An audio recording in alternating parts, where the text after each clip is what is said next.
4 a.m. January 1st, 2023.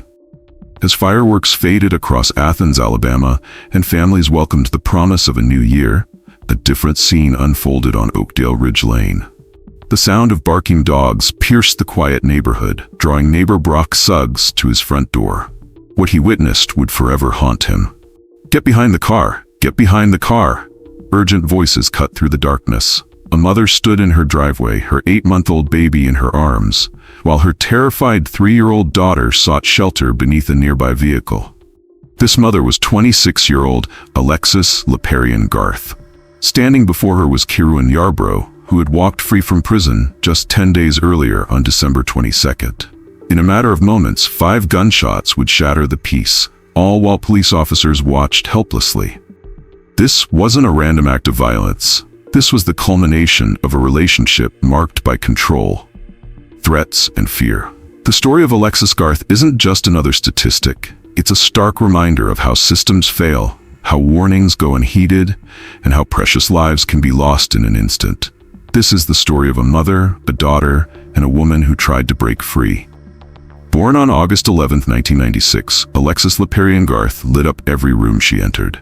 At just 26, she had already carved out a path filled with determination and dreams. A proud graduate of Tanner High School, she pushed forward with her education at Calhoun Community College, pursuing studies in physical therapy and rehabilitation, a testament to her desire to help others. But above all else, Alexis was a devoted mother to 2 beautiful children, 3-year-old Alani Chanel Tucker and 8-month-old Kamani. Her love for them drove every decision, every aspiration. On January 1st, 2022, she celebrated a milestone that filled her with pride, purchasing her own home. She shared her joy on social media. "When they try to count you out, you make them count in. We beating the odds, #Happy New Year, new home." Those who knew Alexis remember her vibrant personality, her unwavering dedication to family, and her resilience in the face of challenges. Her sister, Miracle Scott, spoke of a woman who never gave up, who had plans, who was ready to forge a new path for herself and her children. Before we delve deeper into Alexis's story, take a moment to consider. How many others might be silently facing similar struggles in your community? The warning signs of domestic violence often hide in plain sight, and your awareness could save a life. If Alexis's story resonates with you, or if you know someone who might benefit from hearing it, please share this video. Your one click could reach someone who desperately needs to see it. Drop a heart emoji in the comments below to show support for Alexis's children and family. Let them know they're not alone in remembering her legacy. Subscribe and hit that notification bell to stay informed about similar stories that need to be told. Together, we can bring awareness to these critical issues and hopefully prevent future tragedies. Now, let's uncover what led to that fateful New Year's morning. Alexis Garth's journey began in Athens, Alabama, where she quickly distinguished herself as someone who aimed high. At Tanner High School, she wasn't content to simply coast through. She had her sights set on a future in healthcare. Her choice to pursue physical therapy and rehabilitation at Calhoun Community College reflected her compassionate nature and desire to make a tangible difference in people's lives. Friends and classmates remember her as the student who balanced her studies with part-time work, never letting obstacles deter her from her goals. She approached her education with the same determination that characterized everything else in her life. Her mother, Garth, often spoke of Alexis's entrepreneurial spirit and her plans to eventually own her own practice. Beyond her academic pursuits, Alexis was developing her own business ideas. She confided in her mother about her dreams of working for herself, especially after her youngest daughter's birth. These weren't just idle plans. Alexis was actively laying the groundwork for her future, researching business opportunities and saving money. As a mother, Alexis poured her heart into creating beautiful memories with her daughters. 3-year-old Alani Chanel Tucker inherited her mother's bright smile and energetic spirit, while 8-month-old Kamani brought new joy to the family. Alexis documented their precious moments together, from first steps to playground adventures, building a foundation of love and security for her girls. Within her family circle, Alexis was far more than just a daughter and sister. she was a cornerstone. Her sister Miracle Scott described her as the family's light, always ready with encouragement or a helping hand. To her mother Shunetta, Alexis was the one who first gave me purpose. Their bond went beyond mother-daughter. They were best friends, confidantes, and each other's biggest supporters. At just 20 years old, Ky'ruan Yarbrough had already built a troubling history of violence. His criminal record painted a picture of someone who resorted to aggression at the slightest provocation. Before the age of 18, he had multiple confrontations with law enforcement, each incident more concerning than the last. Local authorities had encountered Yarbrough repeatedly, noting his quick temper and tendency toward violent solutions. His juvenile record showed a pattern of escalating behavior, but being a minor at the time meant these early warnings didn't follow him into adulthood with the weight they perhaps should have. The community knew him as someone to be wary of, particularly after several incidents involving threats and intimidation. Despite interventions and opportunities for rehabilitation, Yarbrough continued down a path of violence. His interactions with the justice system became more frequent, culminating in charges that would eventually lead to his first significant prison sentence. Yet, the system's attempts to correct his behavior through shorter stints in custody and probation seemed to have little effect on his actions. In 2019, Yarbrough's violence reached a new level during what began as a typical neighborhood dispute.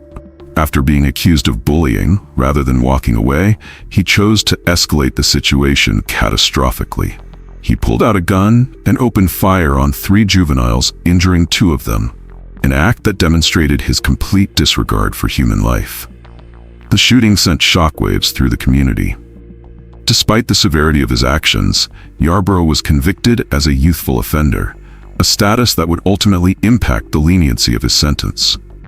The court placed him on probation, offering him yet another chance at rehabilitation. However, this opportunity for reform went unused. Instead of changing course, Yarbrough violated his probation terms repeatedly.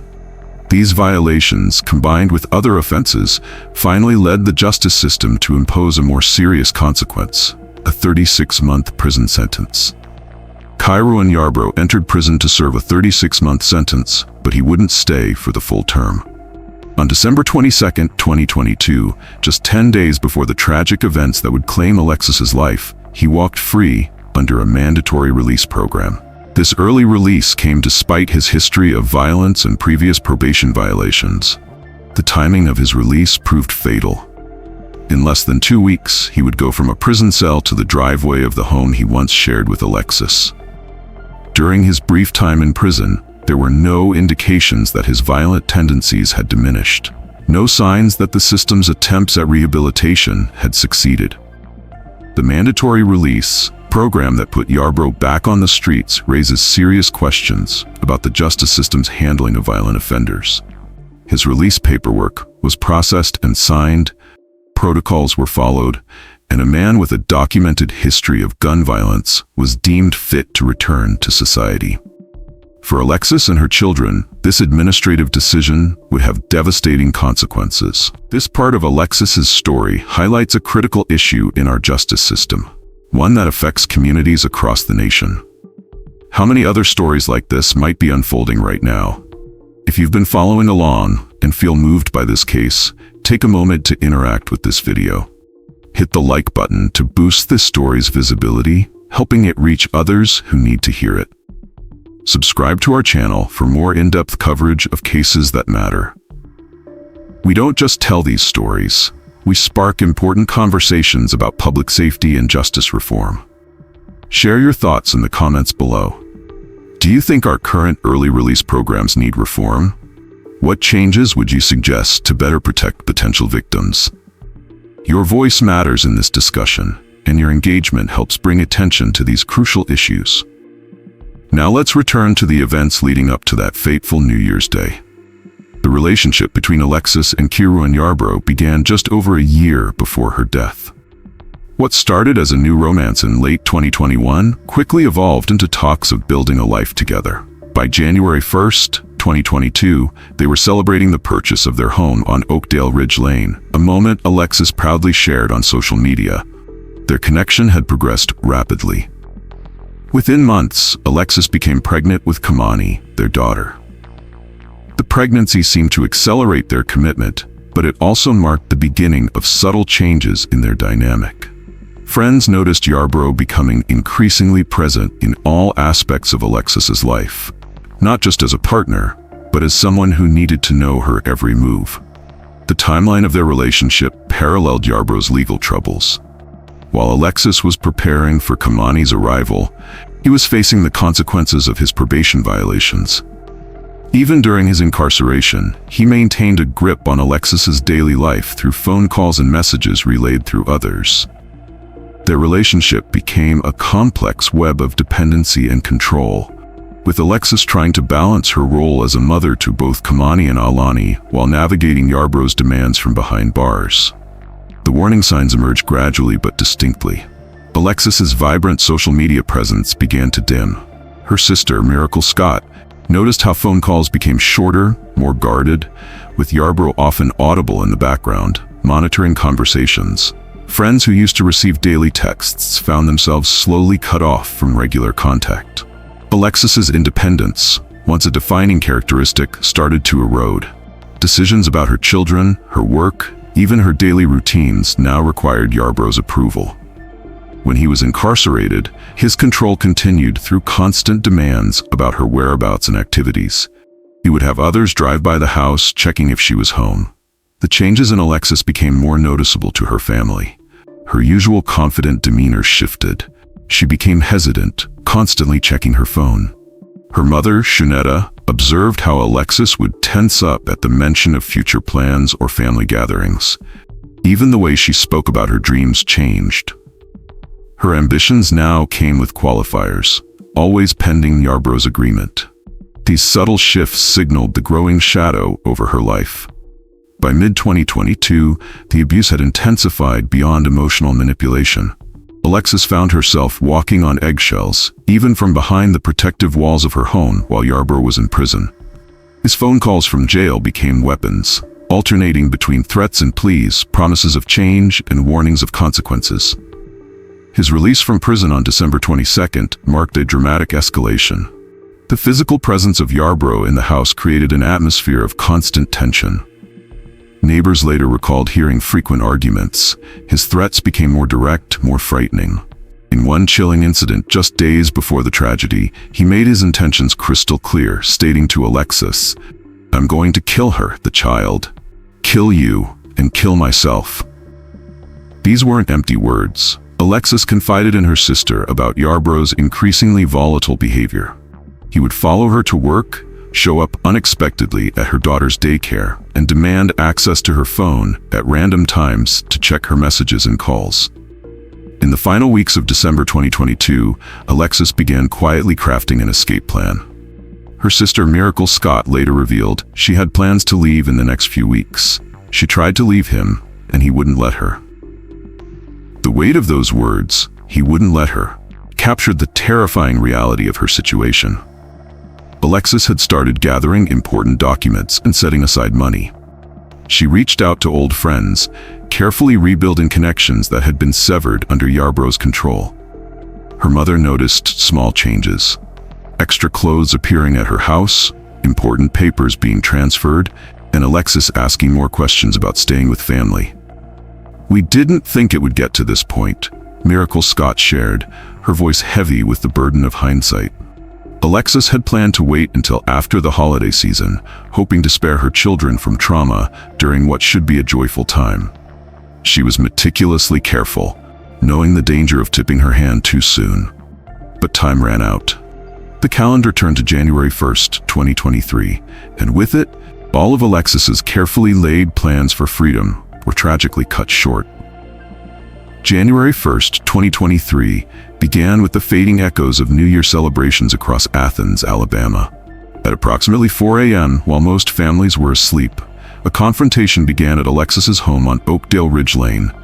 The darkness of that winter morning would soon be pierced by tragedy. Alexis stood in her driveway, her 8-month-old daughter Kamani cradled in her arms. Her 3-year-old daughter, Alani, sensing danger, had already hidden beneath a nearby car. Yarbrough, who had been free for just 10 days, faced her with deadly intent. The scene was about to unfold in front of responding police officers who had arrived at the residence. What happened next occurred in a matter of moments, but would forever alter countless lives. 5 shots rang out in quick succession, each one fired while Alexis still held their infant daughter. The officers, present but unable to prevent the tragedy, watched as Alexis fell. Her final moments were spent protecting her baby, an instinct that persisted even as the bullets struck. Through either miracle or a mother's protective embrace, both children survived physically unharmed. 3-year-old Alani remained hidden under the car, while Kamani was quickly secured by first responders. Neighbors' accounts painted a vivid picture of those horrific early morning moments.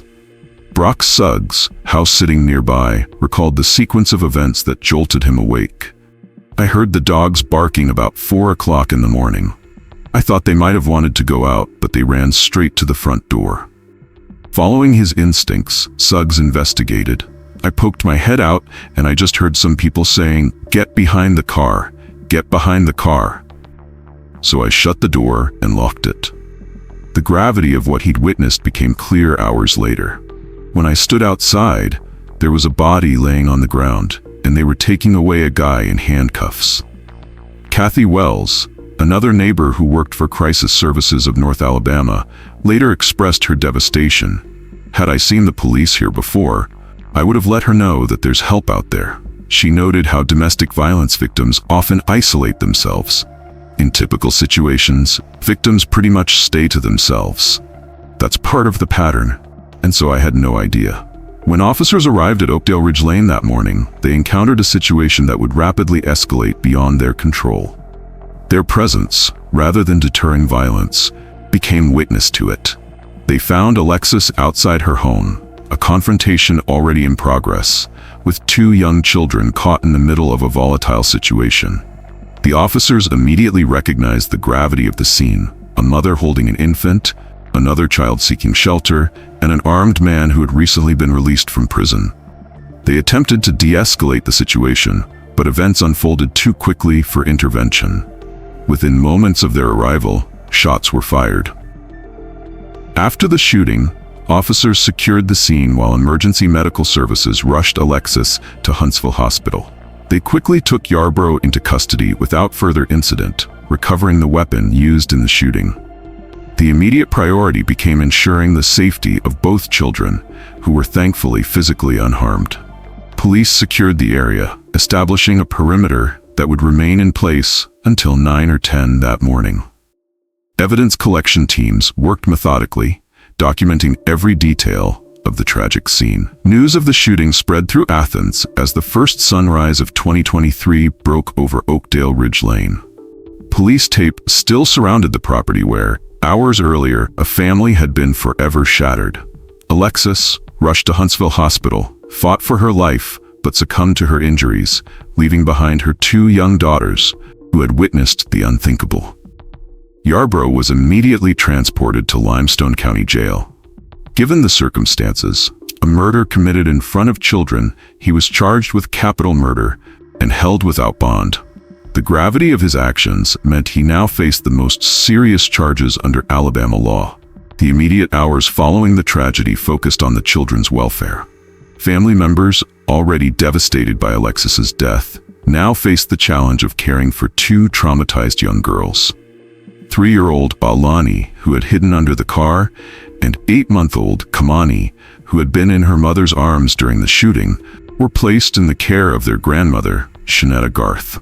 The community, waking up to news of the tragedy, began gathering near the scene, leaving flowers and messages of support for a family whose new year had turned to nightmare. The loss of Alexis Garth sent ripples through Athens, Alabama, transforming a close-knit community's New Year celebrations into a period of collective mourning. As news spread, reactions varied dramatically, revealing deep divides in how people viewed domestic violence.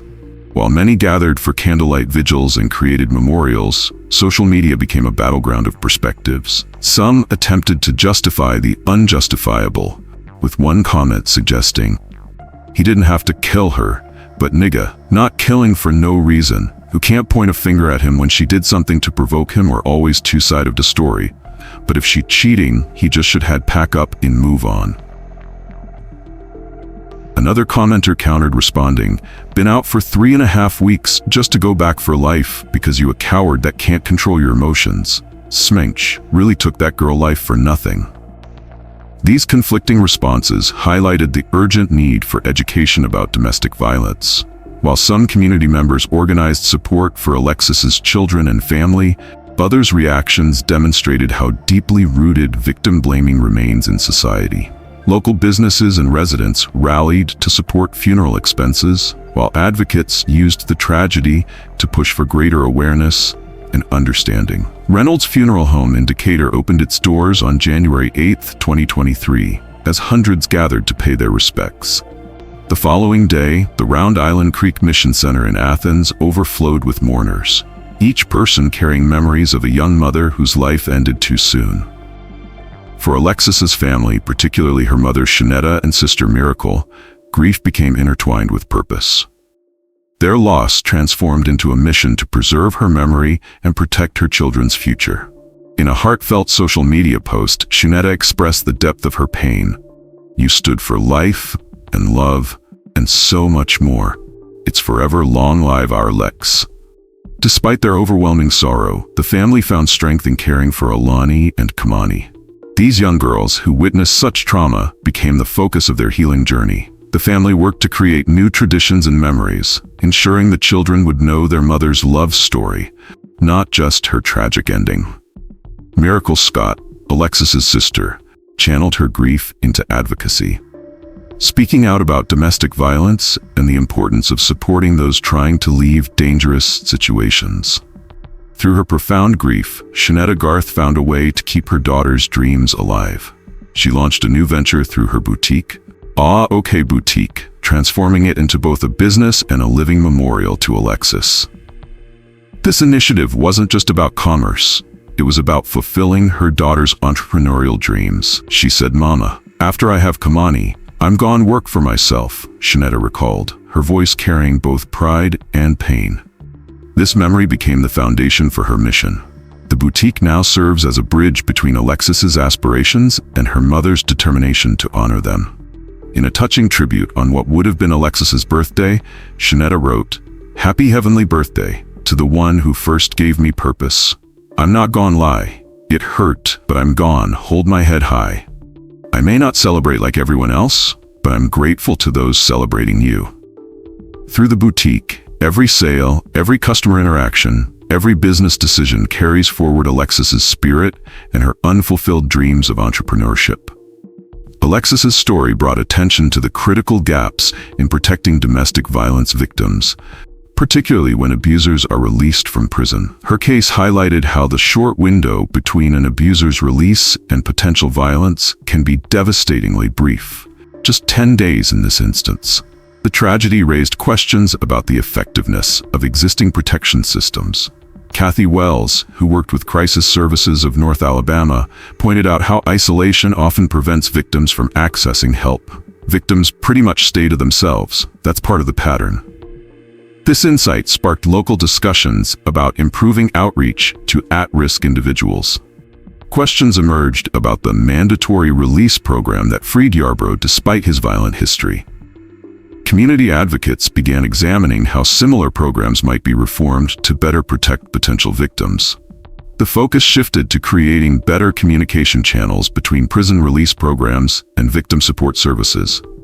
The case also exposed the challenges victims face when planning to leave. Alexis's situation demonstrated how the period of separation often becomes the most dangerous time for victims. Her story became a catalyst for discussions about creating safer exit strategies and support systems for those seeking escape. Today, on what would have been another chapter in Alexis Garth's life, two young girls are growing up without their mother's embrace. Alani and Kamani carry forward her legacy, surrounded by family who ensure they know their mother's strength, love, and dreams. Shanetta continues to honor her daughter's memory through the OK Boutique, turning grief into purpose. Each day brings both memories of loss and determination to create positive change. As she often says, "You stood for life and love and so much more." It's forever long live our Lex. The Athens community has transformed their collective heartbreak into action.